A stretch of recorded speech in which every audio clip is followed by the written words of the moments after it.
because the only certainty is uncertainty. The things are going to constantly shift and change, and being agile and resilient has been the most helpful. So you will get knocked down, and a lot of people in my space really believe in failure and encourage failure, because it's the only way to really understand how you want to course correct and grow. You're listening to Creative Leadership with Heart, a podcast that inspires people to take action and be the leader they were born to be. I'm Coach Rico, and I'm known for coaching and training executives, leaders, founders, and high performers at Fortune 100 businesses, startups, and more. I'm a 20-year creative executive, leadership and life coach, author, speaker, and serial entrepreneur. I'm here to answer your questions about leadership and personal development while also asking you questions that can unlock your untapped potential.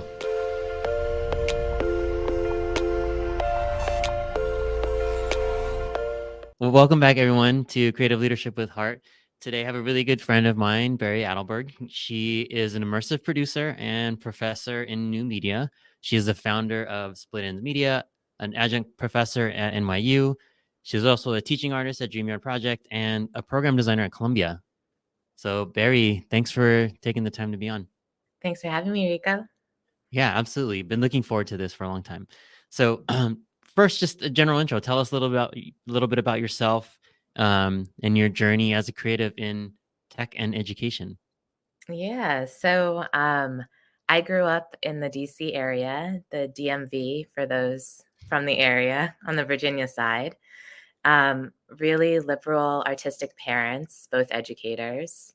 So my sister and I were raised in like kind of a creative household. We were really encouraged to lean into both like fine arts, but really more specifically crafts, like taking ideas. We made board games as kids. We also did a lot of like fashion design. My sister ended up going to art school and got into fashion. So yeah, we always had like different scraps. My mom used to make clothes. So things were kind of just imaginative. We did a lot of like play spaces. And so I wasn't surprised when I like went on to pursue my graduate work and decided that I wanted to do this like intersection of art and tech and education, that my dad had done a similar study for his doctoral work, kind of thinking about how kids think about magic and their capacity, to not only map on their stories to larger issues in their lives. So he looked at like kids and superhero complex. But then I kind of decided with my graduate research, I was looking at how kids learn alongside new technologies. So how does technology play a role in development, but also in our capacity to expand our creativity, but also share it in really new and interesting ways as the internet has expanded all of our capacity to share. So that's kind of how I got started. Yeah. Yeah, so I've been between research and production for a decade now. Yeah. It's interesting. So when I first met you, you were on the research side. So Yep. I think this would be good to get into a little bit. Yeah, you were into kids research, like exactly what you said, kids research, and the creative side for you hadn't really, at least in terms of a career, hadn't really come out yet. So I'd love to hear a little bit more about your transition or evolution or however you want to describe it. Because yeah, you went from kids education research to now you're working technology or creativity in new media. Yeah, so when I was in grad school in the DC area, I went to Georgetown and I was part of the Children's Digital Media Center run by Sandy Calvert. And so she was really involved in children's media policy and PBS and Sesame Workshop consulting. And I found that that world was really exciting for me. And I thought I wanted to do TV. So I interned at PBS Kids and I ended up in a game role. I ended up getting really excited about interactive. Some of the stuff I was working on was in the app space, but then also they were developing an augmented reality app, which was very, very new in 2012. So it was really exciting to kind of see how a combination of, story worlds, how are you mapping stories into the technology, but these beloved story worlds. And so it really kind of sparked my creativity. And I knew that there was a production side within this ecosystem, but they also work with a lot of independent producers. And it started to become clear to me like that was the role, that I needed to be doing, like the development of content, but specifically development of content with kids.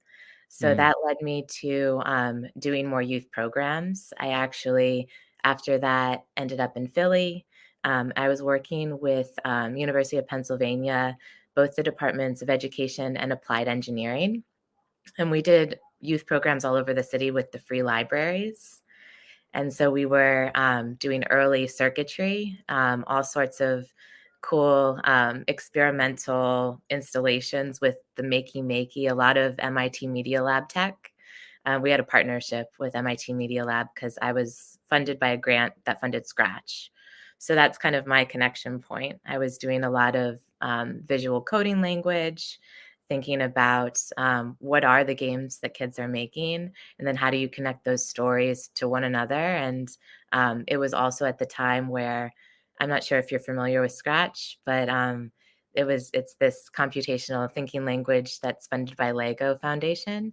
So it's like little Mm. blocks on the screen that piece together. Um, and you can do all sorts of things. You can make a lot of different games. And so I got excited about the idea of game challenges, and that led me ultimately to New York. And so I landed in New York, been here ever since. And I started working on the National STEM Video Game Challenge. And so that was kind of, a production transition, really intentionally wanted to do more game making with kids on the design side. And worked really closely with that studio as well. So really kind of seeing that side. And then ultimately, which is interesting, it wasn't such a clean transition. It was very nonlinear. The next role that I took was the market research role in the kids space where we met.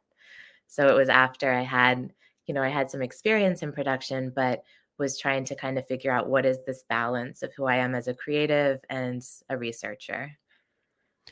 Got it. Yeah, and you've done so much, like, since then, right? So since we because we were talking a lot then, and then we lost touch for a little while, and you've done a lot since then. So I want to kind of get into that because that was kind of your career story. I don't want to even call it transition, evolution, career story.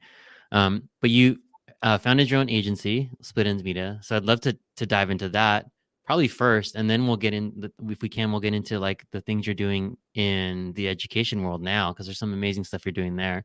So, what was the drive behind Split Ends Media, and what is it that you guys do? Yes. So I founded Split Ends Media in 2018. Initially, it was a response to taking on a large budget. I really felt like I had been a freelance artist at that point for a couple of years. And from a business organizational standpoint and also from a tax standpoint, it made more sense to bring things in house. And so I had also built up the roster at that point that I was confident that I could hire the help that I needed. So I took a big budget in house and had to manage it for the first time. And that was really how we founded. Like that was the first project. I worked with that collaborator for a couple of years. We designed a pop up installation that told stories about the interconnectedness of Jewish communities all over the world. And it toured 4 cities. So that was Oh, really wow. how we started, which seems kind of tangential to the kids and education aspect, but everything was mixed media. So we had this augmented reality audio museum walk that we recreated in 4 different spaces, which was really Mm. interesting because it meant like building a modular exhibit and moving the pieces from city to city. So that was really uniquely challenging for me. And the set designer that I worked with at the time had just left Sleep No More. And so she was really adept at understanding how to build stories, but specifically visual stories that people touch and feel in different spaces. So we still work together. She has transitioned into TV and also works in video games, and it inspired really, I started to understand how important production design, like Mm-hmm. traditional production design, is in 3D work and new media, and wanted to build capacity there. So Split Ends, after we kind of took on this first big project, I started to think like, what is this? I asked myself the question you just asked me. I had to like step back and recalibrate, like, what do we do? Who do we want to serve? And the answer became really clear that we're new media specifically, and that we're building capacity in new media. I really like to bring artists from other disciplines into new mediums. So, for example, our latest project, we're working on an augmented reality volumetric project with the team at Scatter, and also Relative Arts, which is an all indigenous shop and atelier in New York City. And we're doing a fashion show for February Fashion Week. Oh, wow, that's so cool. Yeah, and we talked about it a little bit in the pre-show about community. So I'd love for you to share your thoughts on like it's not a network, it's a community. Yeah. About like what you're building and using split ends as a facilitation for that. Yeah, no, absolutely. I mean, it's really an important distinction for me because I think that your whole career you're told to like build your network, tap into your network, but like when you really need solid advice or a reflection of self or feedback that you can turn into some type of action that'll serve you, you're going to go to people that you can trust.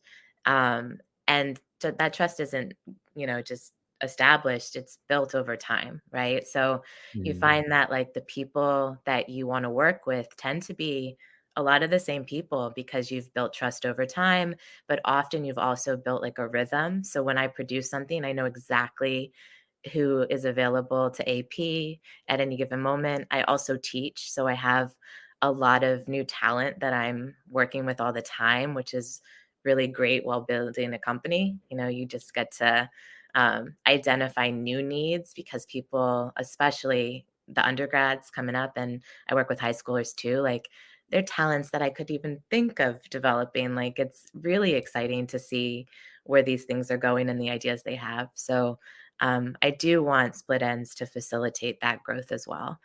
But also really just the power of referral, right? Like you're building a community because you know that if a friend needs somebody in a role, that you can with confidence say this person will do that job. They've also done the hard work to define exactly what they do and grow their skill. So it's really just additive to be surrounded by those people, and I feel like that is community when you're Yeah. giving back and when you're asking what people need to grow. Yeah. Um, I was gonna ask, you kinda answered the questions how you find new talent, but I think something that would be helpful for folks listening is going out and starting your own business like that is fulfilling, but also has its challenges. So what would you say was the biggest challenge, but then also like the most fulfilling piece of starting split ends? And then definitely I want to jump into the education pieces. Yeah, absolutely. Well, I mean, it's never not challenging, right? But hopefully, as you grow, there are new challenges you encounter. So, one of the things that was happening is I was encountering the same challenge, which meant that something in my business wasn't working. And I needed to hire a director of operations or somebody to help me like understand how to bring in new business.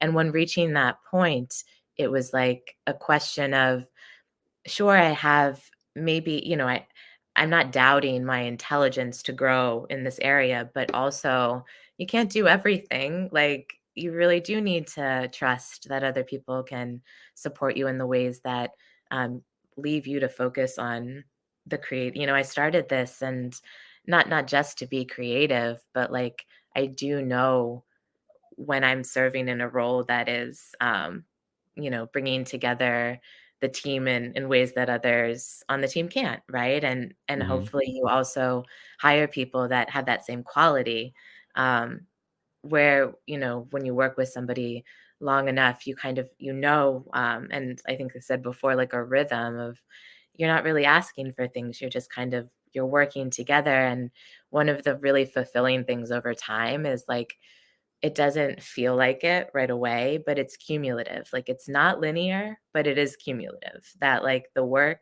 adds up and those machines start working on their own.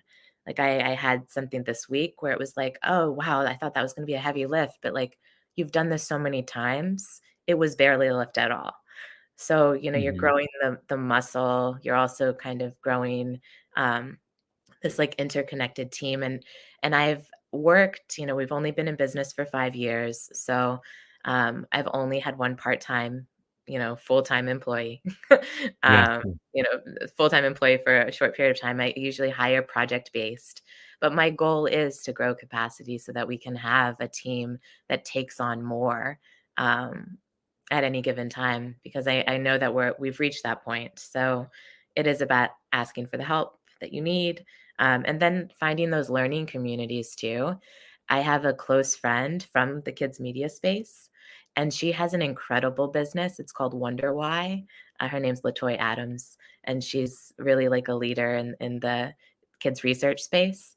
But we met while we were in market research in the kids space, and really the relationship was kind of built on creating our businesses. She's about 2 years ahead of me. And so Hmm. always passing down learnings. And we have biweekly meetings to check in and to ask questions and to be vulnerable about the things that we don't know. And it really serves us. We had re-met because we both applied to New York City has this women and minority owned business program.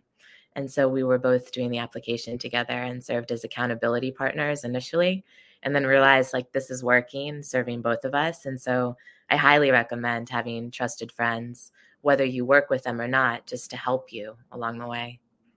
Yeah, absolutely. Like, there's an important thing you said, like building your business. Like, nobody does it alone. And if Mhm.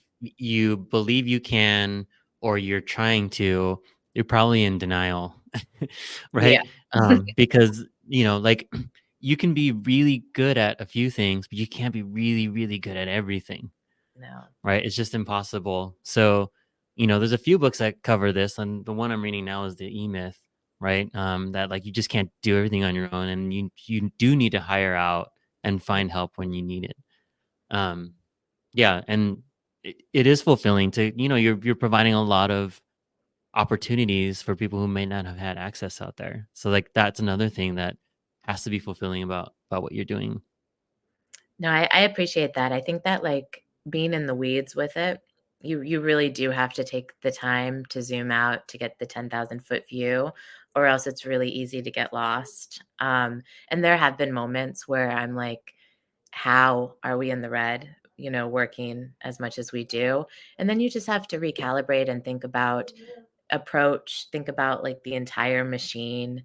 I really like systems thinking, right? Like as a game designer, like I really like fun challenges to kind of deconstruct things that aren't working. But I do find this uniquely challenging. And so it has been finding others to reflect back and asking for help when you need it. I Right. feel like there's a lot of posturing and pride in the business world. And I didn't go to business school. A lot of artists that have created businesses do not have business degrees, but like there is this way that if you navigate honestly, and then really just fill in the gaps and continue to commit to the learning, um, I feel more capable now than when I started for sure. Yeah. You mean you're a seasoned vet now? But transitioning off that about continuously learning, um, yeah, a few weeks ago you shared some news with our kind of leadership cohort that we have. You got some funding for a project that you're working on. So I think it'd be great to transition to what you do with like NYU, with Columbia, and perhaps talk a little bit about the project if you can, the project that you're working on, your current project. Yeah, absolutely. So, when this is kind of like an origin story of how I got involved in the digital storytelling lab. So, I worked on a project called Leica's Adventure back in 2014. And so, Leica's Adventure is the story world of a female robot scientist, and she's from the planet Ami, and her planet has come under climate distress, and all the other robots are trying to figure out an exit strategy.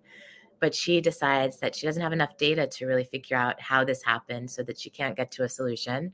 So she shoots through a wormhole to Earth and asks the children around Earth how they take care of their communities. And we did this program with UNICEF. Leica is a plush toy, but there's a little pocket in her heart belly. I can get Leica. Sorry. This is Leica. Oh, nice. So one of my favorite things about Leica is she's a design with um, really like proof of concept. So children around the world help build her, specifically boys and girls clubs from Canada to Los Angeles. But her pocket heart is a really beautiful design flaw, some might say, because it was built for a specific iPhone. And the Mm, iPhone has changed since. But I love that because I think that really kind of thinking about how technology changes and having that challenge in the initial build was really cool as a creative prompt for our kids that were working with her. And then they got to prototype solutions around it. Other ways we used to do workshops where we asked how she would communicate in this new space. So they had to build a communication device for her out of recycled materials. And they also had to build like a backpack or something to carry all of her newfound treasures in. So it was, a sense of how do we teach empathy in that what I need for me is not necessarily what you need for you.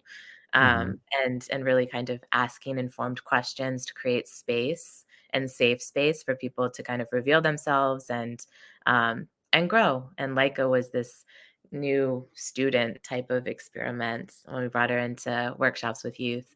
So the reason I bring that up is that was the project that got me involved in the digital storytelling lab because the founder, Lance Weiler, was a collaborator on that project. And so as we continued to work together, I became more involved in these experimental story projects with the lab at Columbia. And so the lab really explores forms and functions of storytelling. So forms being, traditional books to virtual reality to AI.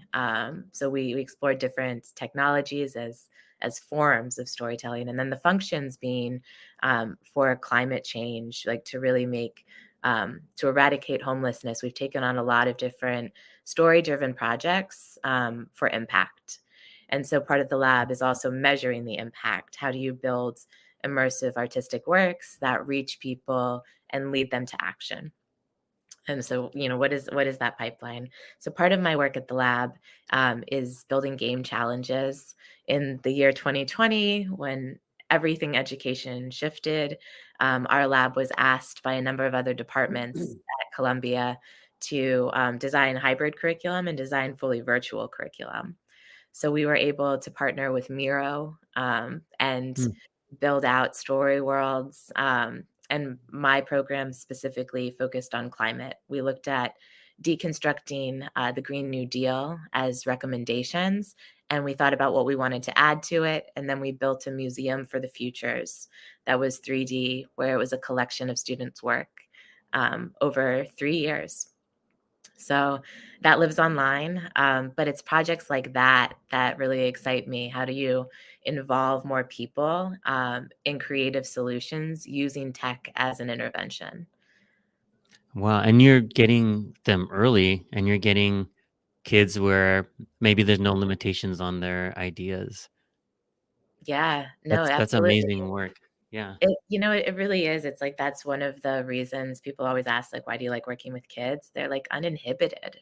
We do an exercise with younger kids in workshops often where it's 100 ideas in 5 minutes. And when you say that to a room of adults, they're like 100 ideas. Like, what are Hmm. these like notes? Like, what am I? You have to like kind of give them a little more prompting, but kids are like, got you. Yeah. Can I do 101? And it's like, yes, you can do as Yeah. many as you want. It's so interesting that, you know, the the as we get to be adults, we think experience is a benefit, but then oftentimes experience can really create tunnel vision because the things that we've seen, like, so there's an example right at Netflix. When I first joined in 2012, they're like, oh yeah, we just can't put video on the platform, like except for the streaming videos, right? Like can't do video promotions. They've just failed all the time. Mm, And if we continue to just listen to that, yeah, they tried it in 2009, they tried it in 2010, and they couldn't get it to work. If we continue to listen to that, you know, where would Netflix be now? Right. And I was like, no, like context has changed, people have changed, expectations have changed, like all the things, like the world has changed. Kind of to your point with like new media, like everything is constantly evolving with new platforms, new just ways of telling stories that like you just have to keep moving, and do you can't not do something because it failed 4 years ago. It's just a Yeah. different time, right? So that's what I love about getting in the room with kids, and the most successful adults, at least in the creative space, are ones that don't lose that wonder, right? That Can't. curiosity, Yeah. right? I mean, it's the why, right? It's really kind of the core of what brought you into the space. And I also the connection also between the research and the production side of me is my research is like specifically in play to learn. So this idea of really this constructionist approach, and the class that I currently teach is called interactive narrative, and so it's how the stories we tell shape our realities. And beyond that, right, you have the sociological approach. We do a lot of readings at the beginning in terms of stories that have impacted worldviews. But then we end the course with the students create story Bibles, and they're all in the School of Engineering. So it's a lot of hybrid interactive projects, which are really interesting and kind of challenging as you apply different story tropes to new mediums. So I love uh, being in groups that have the ability to give feedback in really nuanced ways, and what is engaging, what's an environment that's fun to be in, how are we emotionally um, responsible, right? Like that comes up a lot in class as we're building, it's world building. So you kind of think about what space are you bringing people into, are there rules of the space, how do you communicate those rules, and then if you're introducing to them something that's emotionally resonant or perhaps potentially triggering, how do you bring them out of that space safely as well? So we call it like emotional onboarding and offboarding. And it has to happen not only in a headset, right? It also has to happen like in an exhibit space, or especially if you're looking at difficult world problems that a lot of people have experienced, like hunger and war.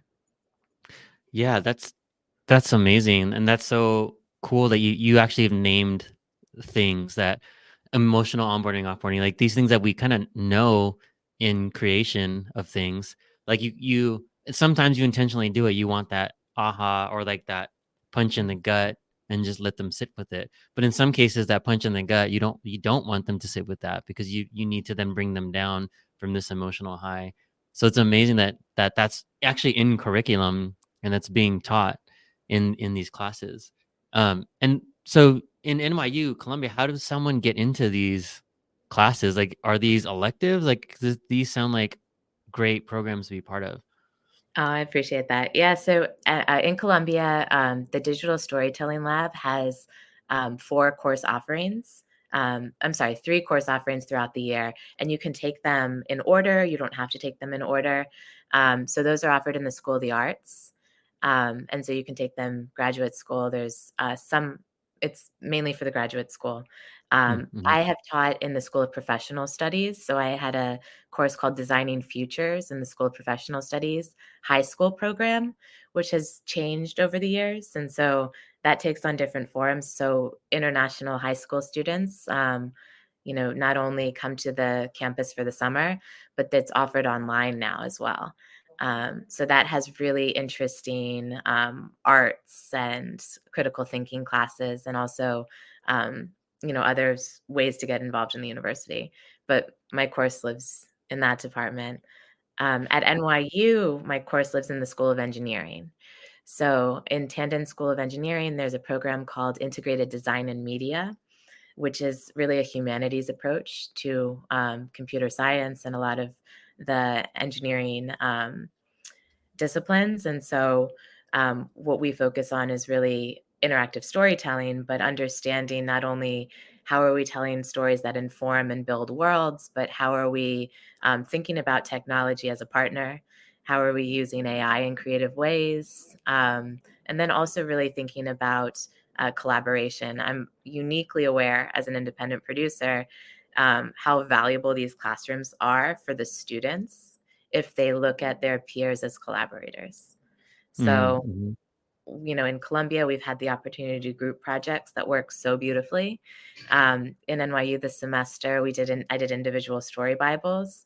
But because of one of the pieces of feedback that really touched me and made me, it's one of those moments where you're like, okay, I'm doing something right.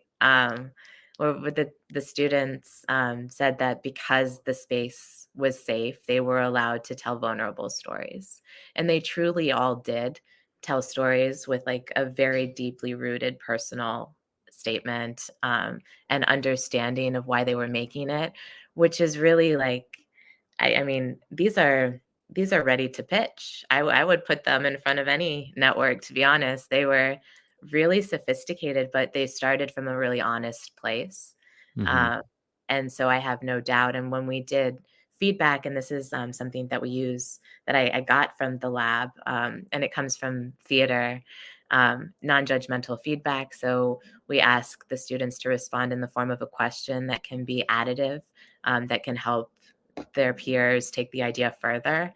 So instead of the inclination to respond and be defensive of the idea, they accept, they write it down, they take the feedback, and it just kind of changes the process of getting and receiving, and giving feedback.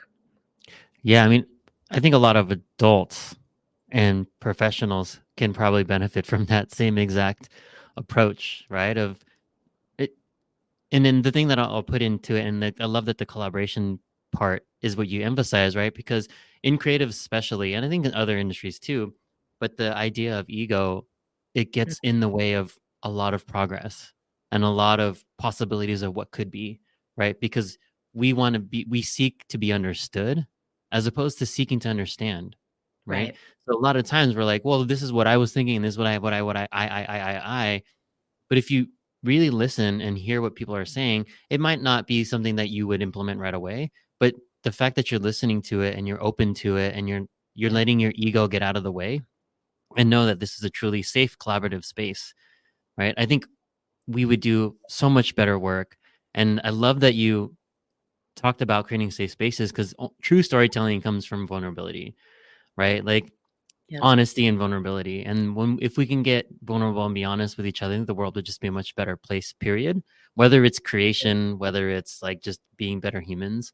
I think, and all of this, I think we'd be in a better place for sure. And I think all of this you're instilling early on in these future professionals' careers that if they take these lessons with them, they'll go much farther than if they didn't.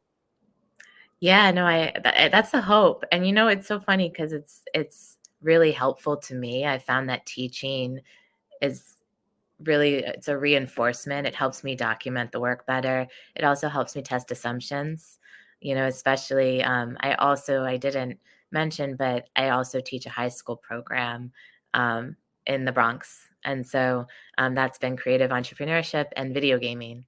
So really just kind of the design side, and those are the spaces that I thrive because I am most creative when I'm learning.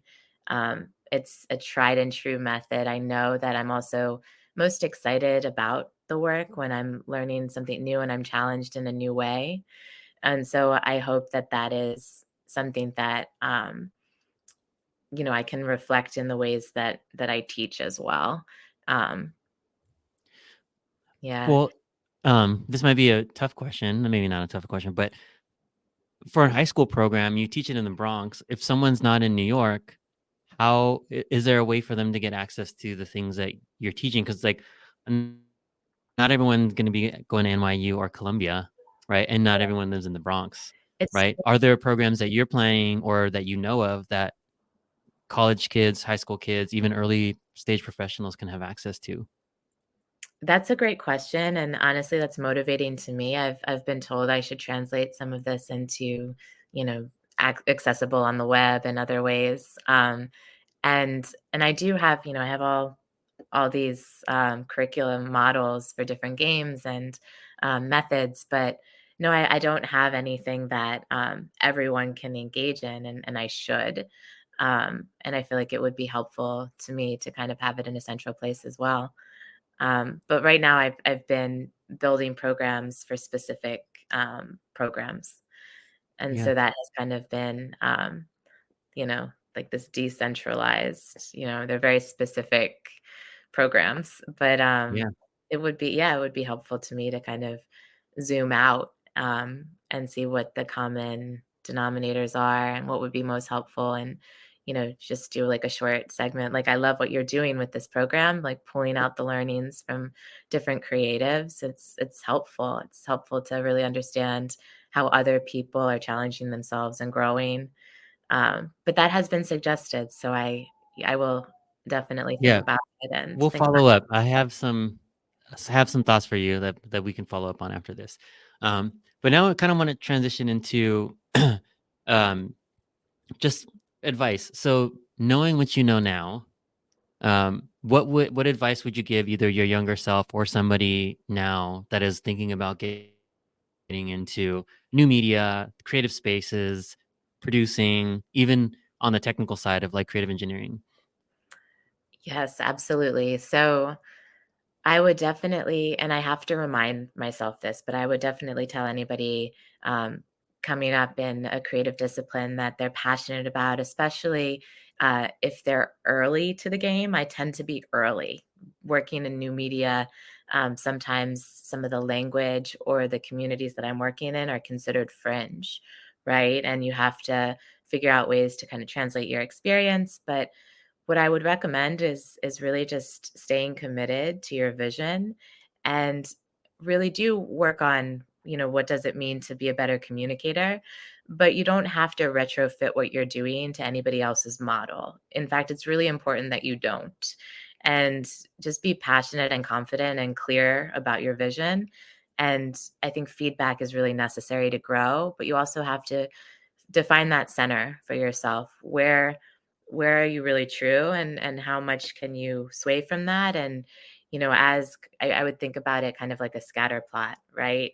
Like, it's really helpful to experiment and understand your boundaries and the parameters of what you're doing as you know course, chart a trajectory. But your course itself, I think you have to like check in with yourself often, because the only certainty is uncertainty. The things are going to constantly shift and change, and being agile and resilient has been the most helpful. So you will get knocked down, and a lot of people in my space really believe in failure and encourage failure, because it's the only way to really understand how you want to course correct and grow.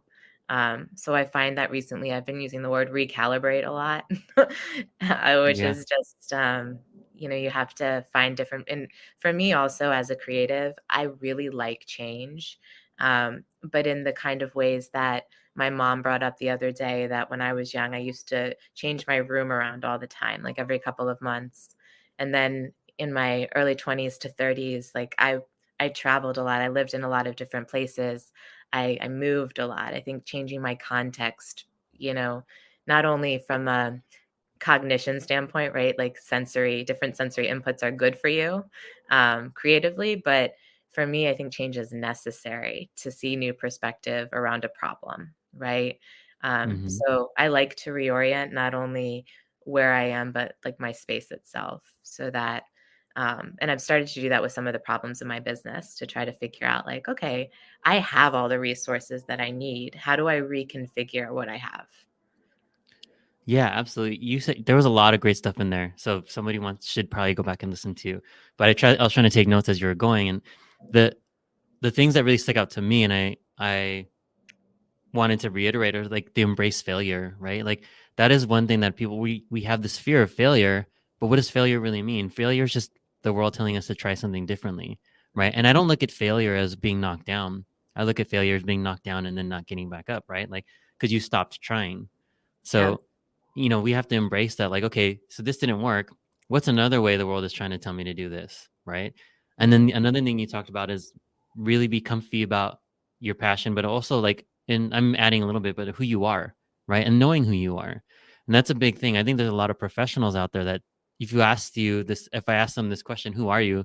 They'll say, I am a senior director at Google, working at the Google Zoo. Like they'll tell you their job and their Well, company they work for, but like, no, who are you?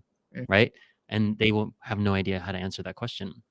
And then I love the reorienting yourself and like adding perspectives, because I think that's what life is about, right? Yeah. Experiencing things that craft and create your perspective, right? And if you just stick in one place, you're not really adding any experience or perspective to your worldview. You're just kind of staying the same. And that's not what life is about. It's about staying Yeah. curious, constantly learning, evolving, learning more about the things that are happening around us. Because if you don't stay up and stay curious, you'll be left behind, right? And Yeah. unfortunately, we see that a lot in today's world too. Yeah, and I think that this, like, reflection of self too, one of the things that has become apparent as I've gotten older and just, working with students and seeing what I don't want them to do, kind of in retrospect of things I wish I hadn't done, is the self-doubt creeps in ways that you can't really anticipate sometimes. So if you've had something happen to you that has nothing to do with your work or your business, it can still um, convince you that you don't, or, it can still bring you out of touch with your center. Right. So Mhm. I think that that is something that we all just have to keep in check. And I am grateful that my confidence has grown over time because I'm really proud of how resilient I am. But it is that reorienting. Like, it doesn't mean that I don't still have some of the same problems and challenges that I've been trying to address. But I do know that I have a stronger capacity and that I'll grow my capacity as I take on more challenges. Um, Yeah, and you have a just a greater awareness of, like, what we talked about before is, like, you can't know everything, no, right? you So, and you like, don't know you what are you don't know. yeah, and just being aware sometimes of what your gaps are, Mhm. because you can then now you know where you can bring people on to help fill those gaps, or are those gaps necessarily do they need to be addressed at this moment in time? And sometimes they don't. Right. Right? Um, so, like, I love that. I love that approach. I love that way of thinking about things. Um, and I know we're coming at time. I want to ask one more question about mentorship. What you can mention someone if you want, but what have you had mentors and has mentorship played a role into getting you where you are today? Yeah, absolutely. I've had so many mentors, both people that have guided me from their experience, so older mentors, but also younger mentors at this point. I think that that's like building learning communities is definitely intergenerational. And I do feel like I'm always learning from the people around me in really different ways.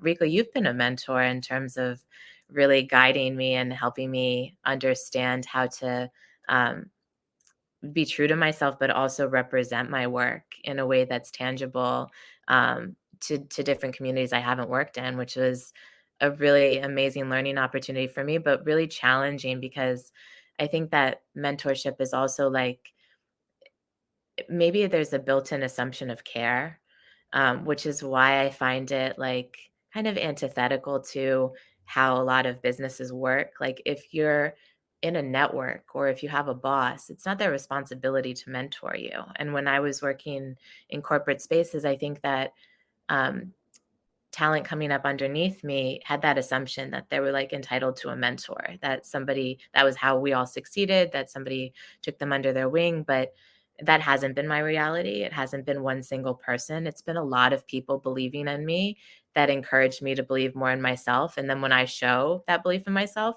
they show, hey, look, I knew you had it in you. Here's the connection point to help you grow. But it is that it has to be an exchange too. I think that the work of the mentee, right now, I'm mentoring a high school student who's working on her first documentary. And we Mm, first started telling the documentary about her school. But what I realized, so halfway through the project, she said, and she came to me all worried, and she was like, I'd really like to change my topic.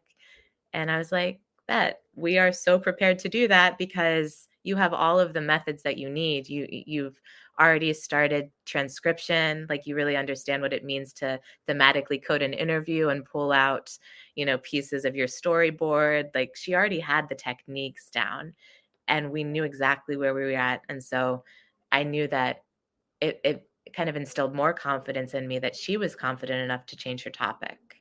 And it's gone really beautifully because I think that it is that exchange, like, show me you're capable and you want to do more, and I will give you more. And I hope that that is how it's working. I've seen that that's worked in my world as well. Like when I come to people with an offering, and often my projects get off the ground with an exchange of services. You don't often just get funding because somebody's like, that girl is smart. Like, and I've done a lot of those like incubators and I did hackathons early on and all sorts of, those ecosystems that connect you directly with investors. But I found again that it really is more about the community, and the people that have Hmm. invested in you over time will ultimately continue to believe in your work and bring you closer to your goals in that exchange, right? Yeah. Yeah. That's amazing. And you're right. You're absolutely right. Like you do need to have something to offer. The thing I tell people about getting mentors, like don't have intention. Don't like say I want to pick your brain or like, hey, I just want to grab coffee. Like have some intention. Like I want to learn from you. Like I think there's things I can learn, especially about X, Y, and Z. Right. Yeah. And that means you are actually thoughtful about the relationship. You're not just gonna waste their time. Right. Absolutely. Absolutely. Yeah. At the beginning of my career, I remember this because I was recently like forced to clean out my Gmail. And so I had like folders of old, I had at different points in time, but this was really like early career, I would do a lot of research in terms of who was doing things in fields that I thought was interesting. And I would write, very personal letters about interest in your work. And I would always get a response because people are interested in why you're interested in their work. Like it's not just self-indulgent, but it's also like, oh, is this person somebody that I could also help grow in what I'm doing? My summer apprentice was from one of the digital storytelling classes. She's a graduate student at Columbia. And I recently pulled her onto a production as well. So you're just building an ecosystem of trustworthy collaborators that also are multi-talented and have different interests and skills. And so I have collaborated with the same people in very different ways, which I also think is just a testament to having a well-rounded community. Yeah, I love that. I love that. Okay, last thing, because we're at time, is we'll get some links in the show notes, but I'd love for you to share if people want to get in touch with you, they want to work with you, or they just want to ask you a specific intentional question, not just to pick your brain. What would be the best way for people to get in touch with you? My email is Barrie, my first name, at splitendsmedia.com. So Barrie at the company's name.com. And Mhm. also we have a website, splitendsmedia.com, where you can kind of find out about what we've done across design and production and storytelling. Cool. Thank you. Well, thanks again, Barry, for joining us today.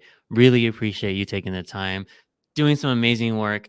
Well, let's chat about how we can get more people to benefit from you. As I think there's so much opportunity for you. So thank you again for joining us. Um, latest episode of Creative Leadership with Heart. Barry Adelberg, Split Ends Media. We will catch you next time. Thanks a lot. Take care. Bye. Thanks, Rika. Thanks for listening to this episode of Creative Leadership with Heart. If you enjoyed the show, please like and subscribe. If you're ready to make huge, lasting change in your life, then what are you waiting for? What will your life look like if you took action today? What would it look like if you didn't? If you're serious and you're ready, book your free strategy session today and let's make your future a reality.